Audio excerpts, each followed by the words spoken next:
அனைவருக்கும் வணக்கம். பாரம்பரிய திருவள்ளுவர் குல வம்சம் பிரசன்ன ஜோதிடர் சுப மாரிமுத்து திருப்பூரிலிருந்து இந்த பதிவு உங்களுக்காகவே. இன்றைக்கு உங்களுக்கு ஒரு அற்புதமான ஒரு விஷயத்தை இன்னைக்கு கொடுக்கலான் இருக்கேன். கொஞ்சம் செலவில்லாத பரிகாரம். திருமணம் விரைவில் நடக்க ஜாதகத்தில் எல்லாத்துக்குமே திருமணம் பாருங்கள் 7ஆம் பாவம் தான். கரெக்டுங்களா? ஒரு லக்னத்தில் இருந்து 7ஆம் பாவம் எந்த பாவமோ அந்த இடத்துல பாவ கிரகங்கள் சுப கிரகங்கள் அதை பார்க்குதா என்ன பண்ணுதுங்கிறத நம்ம தெரிஞ்சு தான் ஒரு வாழ்க்கையில் ஏதோ ஒரு கோவிலுக்கு நம்ம போய் பூஜை பண்ணி சாமி கும்பிட்டு வாழ்க்கையை அமைச்சுக்கிறதுக்கு முயற்சி பண்ணுறோம். இப்போ அந்த காலகட்டங்களில் இன்றைக்கி நான் உங்களுக்கு ஒரு அற்புதமான ஒரு எளிய பரிகாரத்தை சிம்பிளாக உங்களுக்கு கொடுக்க போகிறேன். ஒரு டைரியோ நோட்டோ இருந்தால் எழுதி வச்சுக்கோங்க. இதெல்லாம் நிறைய விஷயங்கள் உங்கள் வாழ்க்கையில் நிறைய விஷயங்களை நீங்கள் நிறையா கேள்வி நிறைய மைண்டுக்குள்ளே வச்சுக்கிறனால டக்குன்னு அது வராது. அதனால் எழுதி வச்சுட்டிங்கன்னா பதிவாக இருக்குது. அதற்கு ஒரு அற்புதமான ஒரு விஷயத்தை இன்றைக்கி நான் உங்களுக்கு தெளிவாக உங்களுக்கு கொடுக்க போகிறேன். சரி, கல்யாணம் உங்களுக்கு ரொம்ப தடையாக இருக்குது அப்படின்னா நீங்கள் ரொம்ப இதை முக்கியமாக மனசார நீங்கள் செய்யணும். வாழ்க்கையில் ஒரு முறை செய்யணும். ஆத்மாத்மா செய்யணும் இந்த பரிகாரத்தை. ஏலக்காய் மாலை. ஏலக்காய் தெரியும் இல்லைங்களா? பாயாசத்துக்கு போடக்கூடிய ஏலக்காய். இந்த ஏலக்காய் மாலையை நல்ல தண்ணியில் கொஞ்சம் லைட்டாக ஊற வச்சு ஊசியில் அழகாக மாலை மாதிரி கோர்த்து அதை நல்லா தண்ணி தொளித்து உங்களுடைய குலதெய்வம் கோயிலில் போய், ஆண்டவனே, முன்னோர்கள் கட்டி வச்ச குலதெய்வமே, எங்கள் முன்னோர்கள் வழியில் வந்த எங்களுக்கு திருமண தடை அதிகமாக இருப்பதனால சீக்கிரமாகவே எனக்கு திருமணம் நல்ல விதமாக நடக்கணும், நல்ல வாழ்க்கை அமையணும், பாவங்கள் செய்யாத குடும்பத்திலேருந்து எனக்கு வாழ்க்கை அமையணும், அழகுள்ள, அறிவுள்ள, புத்தியுள்ள, ஞானமுள்ள, பாவங்கள் செய்யாத குடும்பத்தில் இருந்து ஒரு நல்ல ஒரு தைரியம் வீரியமான ஒரு வாழ்க்கை எனக்கு சேரணும்னு சொல்லி மாலையை பிரார்த்தனை பண்ணி உங்கள் குலதெய்வத்தை கொண்டுட்டு போய் அந்த ஏலக்காய் மாலையை கொண்டு போய் சாத்துங்க. அதுக்கு தேங்காய் பழம், வெத்தலைப்பாக்கு, எலுமிச்சம்பழம் எல்லாம் முறைப்படி வச்சு ஒரு சக்கரை பொங்கல் வச்சு சாமிக்கு ஒரு மாலை சாத்தி இந்த ஏலக்காய் மாலை போட்டு அன்றைக்கி அலங்காரமாக பார்த்து உங்களுக்கு பேரில் ஒரு அர்ச்சனை பண்ணி உங்கள் ஜனன ஜாதகம் பிறந்த ஜாதகத்தை எழுதியிருப்பீங்க இல்லையா, அதை போல் ஜெராக்ஸை கொண்டு போய் அந்த சாமியோட பாதத்தில் வச்சு நல்ல மனசார உங்கள் தாத்தா முப்பாட்டன் கொள்ளுப்பாட்டன் எல்லாத்தையும் வேண்டி இந்த முன்னோர்களை வேண்டி எனக்கு நல்ல விதமாக வாழ்க்கை அமையோன்னு நீங்கள் வேண்டிக்கிங்க. கல்யாணம் 7 வாரத்தில் நடக்கும். இல்லை ரொம்ப தூரமாக இருக்குதுங்கன்னா 7 மாதத்தில் நடக்கும். ஏன் அப்படி? ஏலக்கா பேரே ஏலக்கா, 7ஆம் பாவத்தை தானே நீங்கள் சொல்கிறீங்க. அப்போ ஏலக்கா அப்படிங்கிறது தான் 7ஆம் பாவம். ஏன் ஏலக்கான்னு வந்துச்சு உங்களுக்கு புரியுதா? அப்போ உங்கள் வாழ்க்கையில் அந்த 7ஆம் இடம் என்பது ஏலக்காயை இன்றைக்கி பாருங்கள் எல்லா இடத்துலையுமே மாலையாக கோர்த்து இந்த உலகத்தில் இப்போ நிறைய சமர்ப்பணம் பண்ணும்போது அந்த சுவாமிக்கு நறுமணம் நல்லா தேவையா. அப்போ யார் அந்த ஏலக்காய் மாலை போடுறீங்களோ, ஏலக்காயை நீங்கள் ஒரே ஒரு காயை நல்லா அம்மியில் நசுக்கி 1 டன்னு தண்ணியில் கலந்து வீடு பூரா தெளிச்சு விடுங்க. 3 நாளைக்கு வாசம் இருக்கும். அப்போ ஏற்பட்ட ஏலக்காயை நீங்கள் ஒரு 108 ஒரு 208 ஒரு 1008 மாலையாக கோர்த்து நீங்கள் உங்கள் சக்திக்கு தகுந்த மாதிரி கோர்த்து சாமிக்கு நீங்கள் மாலையாக சாத்தும் போது அந்த மனம் அந்த மூக்கு கட்ட போகும்போது யார் எனக்காக இந்த ஏலக்காய் நறுமணத்தை கொடுத்தாங்களோ அவங்க வாழ்க்கை திருமணம் அமையன்னு சொல்லி நறுமணம் ப்ளஸ் திருமணம் உங்களுக்கு நடந்தே தீரும். கண்டிப்பாக இதை செய்வீங்களா?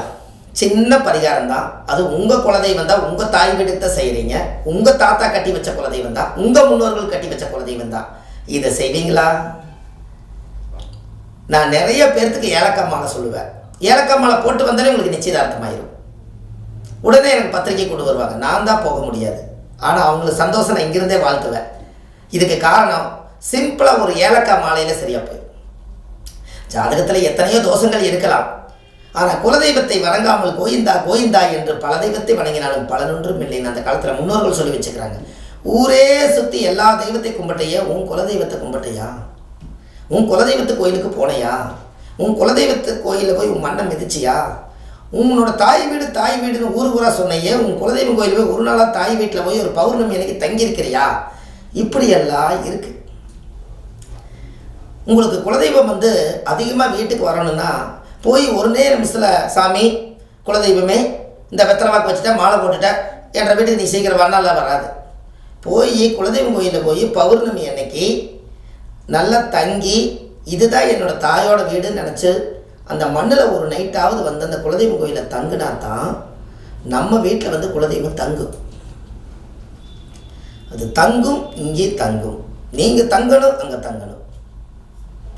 இது நீங்கள் கண்டிப்பாக உங்கள் வாழ்க்கையில் நீங்கள் செய்யலை. ஏலக்காய்க்கு அவ்வளோ ஒரு பவர் இருக்குது பாருங்கள்.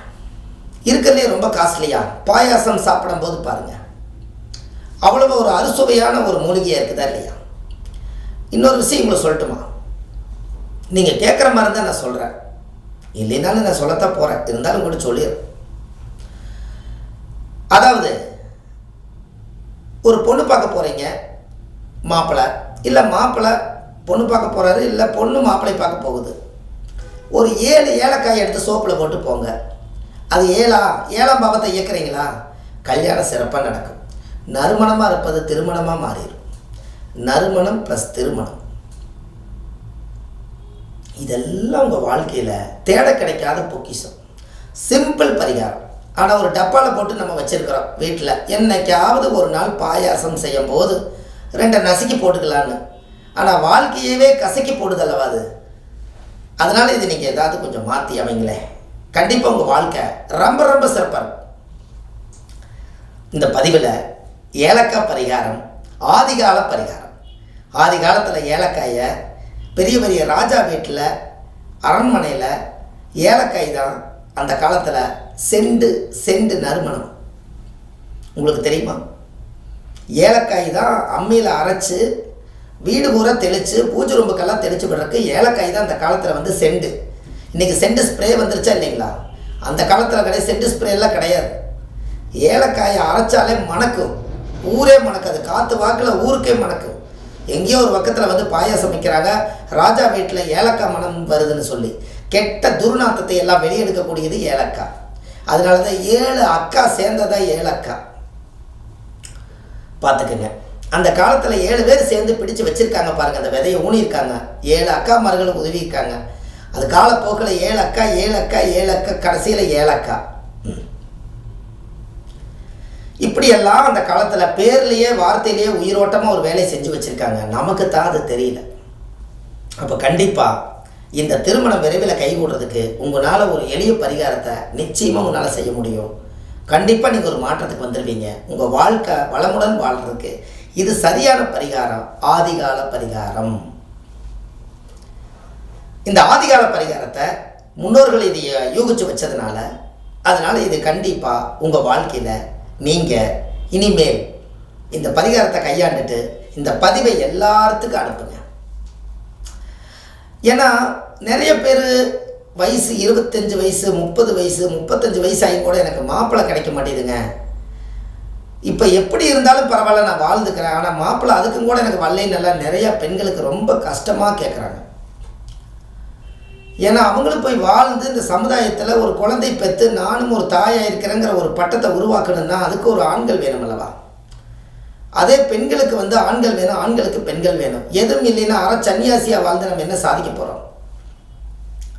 அதனால தான் இந்த ஜாதகத்தில் உங்களுடைய அமைப்பில் ஒரு ஜாதகத்தில் 7ல் ராகு கேது 7ல் சனி செவ்வாய் எல்லாம் இருக்கிறவங்க முதல் குலதெய்வத்துக்கு போய் ஏலக்காய் பரிகாரம் பண்ணிட்டு வாங்க. மற்றவங்க கல்யாணம் ஆகலினாலும் செஞ்சாலும் பழிக்கும். இந்த பாவத்தை அந்த நீச்சத்தை நறுமணமாக்கக்கூடியதும் திருமணமாக்கக்கூடியதும் இந்த ஏலக்காயே. அதனால் நீங்கள் தொழில் பண்ணுற இடத்துலையும் கூட 2 ஏலக்காயை டப்பாவில் வச்சுக்கோங்க. அந்த இடத்துல இருக்கக்கூடிய துர்வாசமெல்லாம் வெளியில் போய் நறுவாசம் வந்துடும். இதெல்லாம் நீங்கள் வாழ்க்கையில் செஞ்சுட்டு வாங்க, உங்கள் வாழ்க்கை ரொம்ப பிரமாதமாக இருக்கும். பாரம்பரிய திருவள்ளுவர் குல வம்சம் சுப மாரிமுத்து வள்ளுவர் வாக்குன்னு யூடியூப் சேனலில் போடுங்க. வள்ளுவர் வாக்கு அப்படின்னு யூடியூப்பில் போட்டிங்கன்னா நான் ஒரு கிட்டத்தட்ட ஒரு 700-800 வீடியோ நான் உங்களுக்கு போட்டிருக்கேன். எளிமையான பரிகார வீடியோவாக கொடுத்துருக்கேன். ஆன்லைன்லேயே நம்ம ஜாதகம் பார்க்குறோம். Date of birth, time, place மட்டும் கொடுத்தீங்கன்னா போதும். உங்களுக்கு ஜாதகத்தை கணிச்சு உங்களுக்கு பிடிஎஃப் ஃபைல் அனுப்பிச்சிடுவாங்க. அதுக்கப்புறம் ஜாதகம் நீங்கள் சரியாக இருக்குன்னு சொன்னதுக்கப்புறம் நானே உங்கள் லைனில் வந்து ஜாதகம் பார்த்து உங்களுக்கு பலன் சொல்லுவேன். கண்டிப்பாக நீங்கள் வாழ்க்கையில் வளமுடன் நலமுடன் சிறப்பாக வாழணும் என்று சொல்லி வள்ளுவர் வாக்கு சுப மாரிமுத்து உங்களிடமிருந்து விடைபெறுகிறேன். அடுத்த பதிவில் உங்களுக்காக. நன்றி, வணக்கம்.